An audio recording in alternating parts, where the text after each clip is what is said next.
আজ বাঁকুড়া জেলা পরিষদ অডিটোরিয়ামে ভারতীয় সেনার ইস্টার্ন কমান্ডের উদ্যোগে অনুষ্ঠিত হলো ভেটেরান্স আউটরিচ প্রোগ্রাম। এই বিশেষ অনুষ্ঠানে উপস্থিত হন একাধিক সেনা সহ প্রাক্তন সেনারা।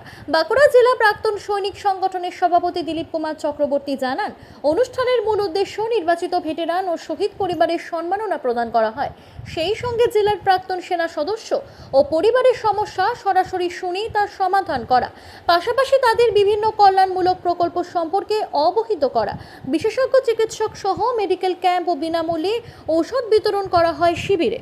ছিল ভারতীয় সেনাবাহিনীর যারা প্রাক্তন জওয়ান সৈনিক আছেন, যারা বীর নারী আছে, যাদের স্বামীরা লড়াইয়ে কিংবা কোনো উগ্রবাদী সংগঠনের দ্বারা নিহত হয়েছেন, তাদেরকে শ্রদ্ধাঞ্জলি দেওয়া, তাদের কে সম্মান দেওয়ার জন্যে এবং পুরনো যারা এক্স সার্ভিস প্রাক্তন সৈনিক আছে তাদেরকে সম্মান দেওয়ার জন্য পানাগড় অথরিটি এটা আয়োজন করেছে 131 ব্রিগেড এবং 6 মারাঠালাই ইনফেন্ট্রি।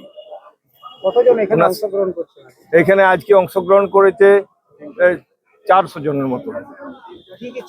400 জন। এখানে পরিষেবা আছে, সিএসডি ক্যান্টিন পরিষেবা আছে, মেডিকেল ফ্যাসিলিটি আছে, তারপরে ডকুমেন্টেশন আছে।